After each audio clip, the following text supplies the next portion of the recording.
Hi, everyone. I have thought about it, and some of you have been asking me some questions that seem pretty much the same.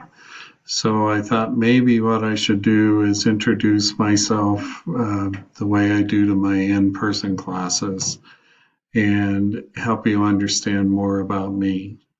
My philosophy of teaching is that I want you to do the very best in the classes that you can.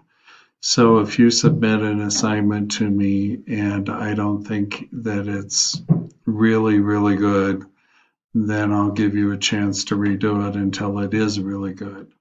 All of your papers, almost everything you do, if it's not 100%, I'll ask you to redo it. And generally, what that means is that all your products are going to be as good as they can be for me. So, unless you just don't do an assignment, you either pass or fail. You either get 100% on each assignment or you don't. So, I believe in grades where you have done your very best. And so you get 100% on a lot of the assignments that I give you. And some of that may be just like a journal. I never ask you to do anything specific in a journal. All I ask you to do is do a journal in some of my classes. And so if you do that journal, as long as you write something comprehensible, then I'll give you 100% for it. So please try not to get really concerned about grades. That's not the primary part of this class. The primary purpose for this class is for you to be able to take a topic that you really care about and to research it as much as you can and find out as much information you can and to learn something about the topic, the subject of the course. So, as far as where you should look for the information each week, please use the modules. Do not use the assignments tab in Canvas.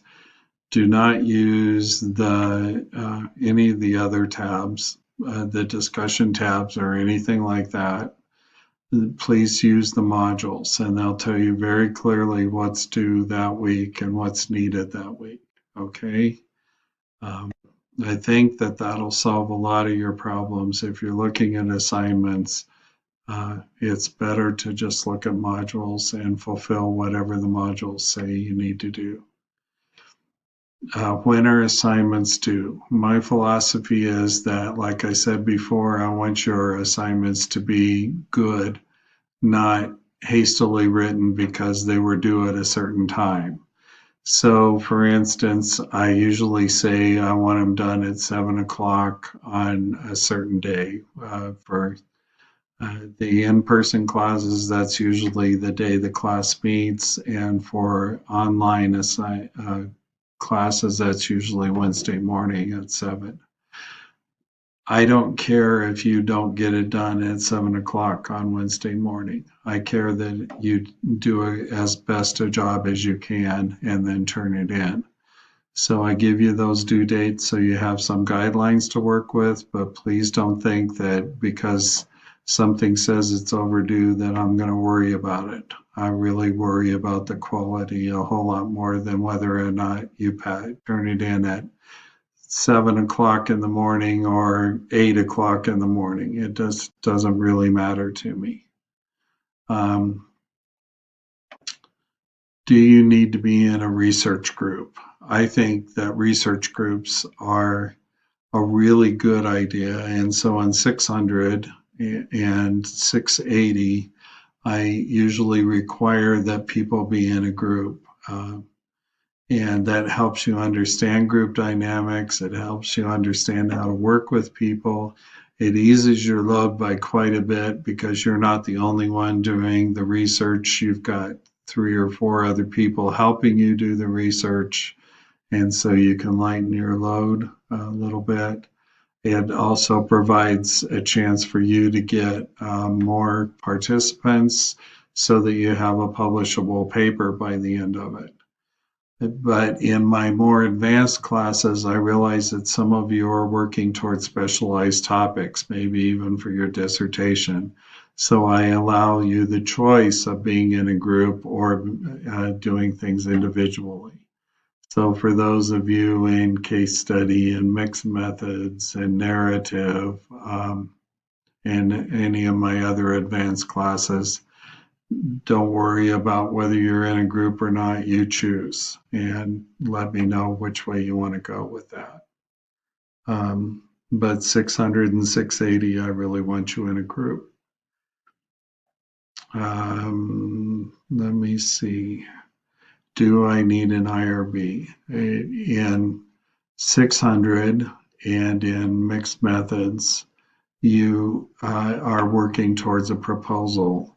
And so that's all of the information that you would need to supply anybody right before you actually conduct your experiment. And so since you're not conducting your research, then you don't need permission, and so you don't need an IRB.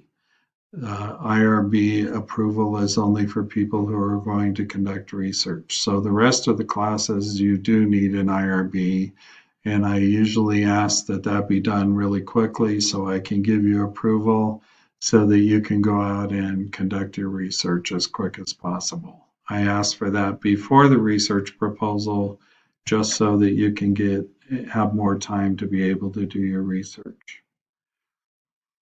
I think that's about all the individual questions I've been asked lately, but one other thing, Canvas, sometimes for some reason it doesn't get along with me very well, so I put up things and sometimes they disappear, and sometimes I publish things and they disappear, and so I apologize if I ever have trouble with Canvas or you don't see something that should be there. Just keep asking me about it if it's not there, and I really appreciate your help in making sure that Canvas works for all of us. Other than that, I love to talk to you. I love to talk to individuals, so please feel free to call me or come visit me if you're close by. I would love to see you, and if it's probably better to make an appointment because some days I'm really inundated with students and some days I'm not. But it's better to make an appointment so that I don't have to hurry through our conversation. But please feel free to come and see me or talk to me whenever you want to. I'd love to talk to you. I think that's about it for now, but every time I get some questions that I think will apply to a lot of other people, I will try to send a message. I'm trying to be more visual now, so hopefully that'll work out better for you. All right. Have a good time. Bye.